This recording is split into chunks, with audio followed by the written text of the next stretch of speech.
अगर आपके पास कोई भी डिग्री नहीं है और आप क्लिनिक चलाते हैं, हॉस्पिटल चलाते हैं, नर्सिंग होम चलाते हैं, तो आपको इन धाराओं के बारे में जरूर जानना चाहिए।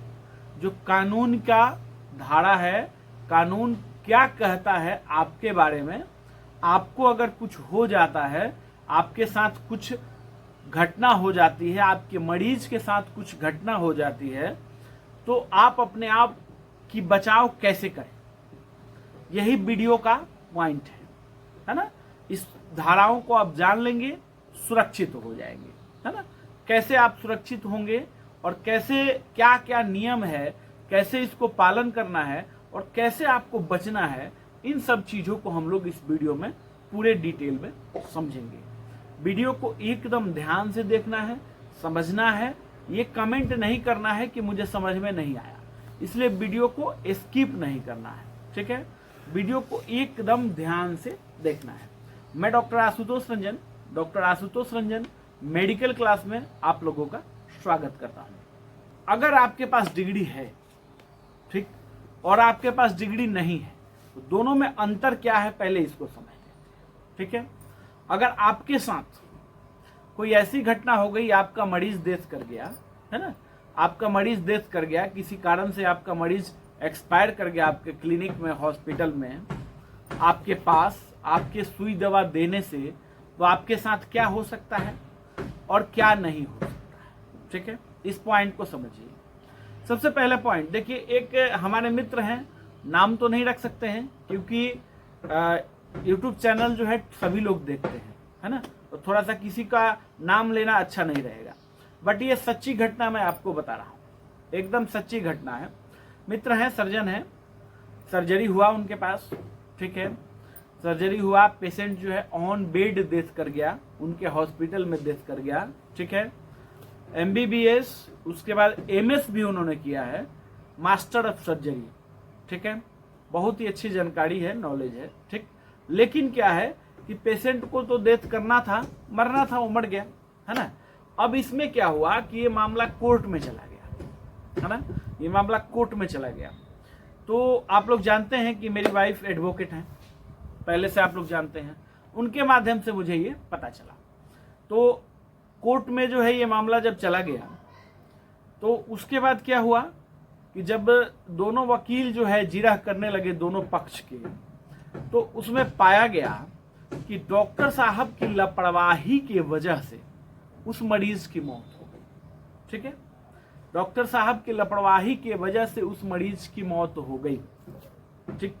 कोर्ट में ये प्रूफ हो गया और डॉक्टर साहब को 3 साल की सजा हो गई, जबकि MBBS MS सब कर रखा है उन्होंने, रजिस्ट्रेशन, डिग्री, हर एक चीज है। तो आपको ये नहीं सोचना चाहिए कि आपके पास अगर डिग्री है तो आपको जेल नहीं हो सकती है ना। ये गलत धारणा है आप लोगों की। डिग्री है, आपने लापरवाही किया है, आपकी गलती से मरीज का मौत हुआ है, तो आपको जेल होगी ही होगी। डिग्री हो या ना हो उससे कोई मतलब नहीं। एक पॉइंट क्लियर हो गया, ठीक है। तो इससे हमको क्या सीखने को मिला? सीखने को यह मिला कि डिग्री हो या नहीं हो, लेकिन गलती नहीं करना है, सेफ्टी नियम के अनुसार ही प्रैक्टिस करना है, ठीक है। अब धारा जान लेते हैं, किस धारा के तहत उनको जो है जेल हो गया। IPC की धारा 304A के तहत डॉक्टर की लापरवाही की वजह से मरीज की मौत हो गई, इसलिए डॉक्टर को जेल हो गया, ठीक है। ये बात आपने समझ लिया, ठीक है। ये एक नियम आपने जान लिया, इतना तो क्लियर जरूर हो गया कि आपके पास डिग्री हो नहीं हो, अगर मरीज डेथ कर जाता है, ठीक है, तो आपको जेल होगी।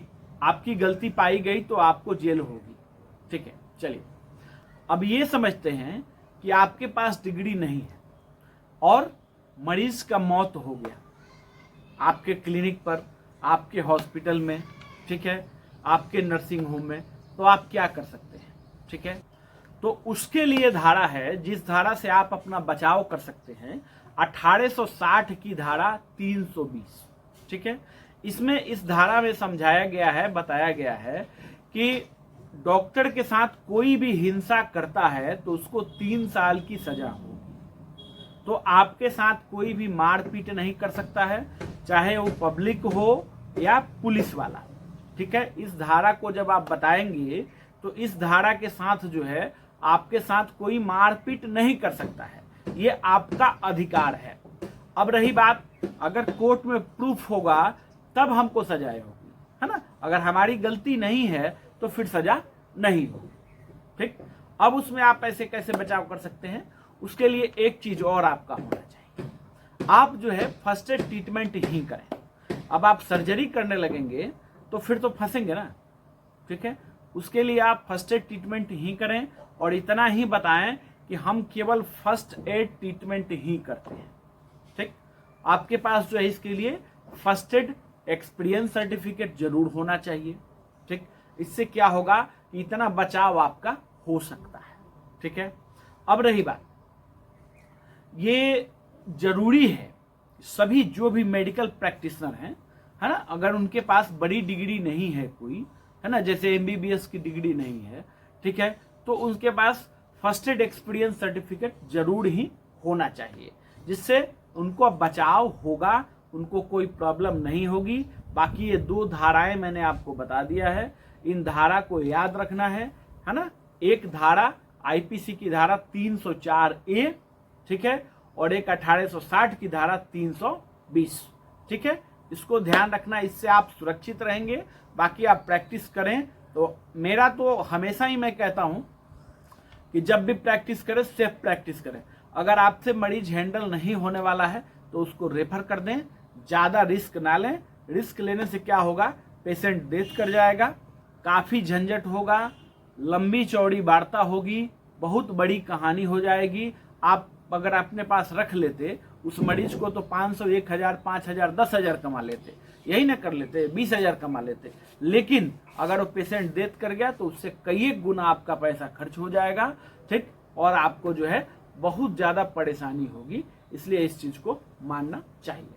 मैंने अपना एक पीडीएफ बुक और वीडियो लेक्चर का कोर्स लॉन्च किया हुआ है, जिसका प्राइस है 501, ओनली 501 रुपया ही इसका प्राइस है। इसमें मैंने लिखा हुआ है कि आप प्रैक्टिस कर रहे हैं तो कैसे आपको प्रैक्टिस करना चाहिए, कौन सी दवा किस मरीज को देनी चाहिए, कौन सी बीमारी में क्या दवा देना चाहिए, मेरा अपना रिसर्च फॉर्मूला लिखा हुआ है।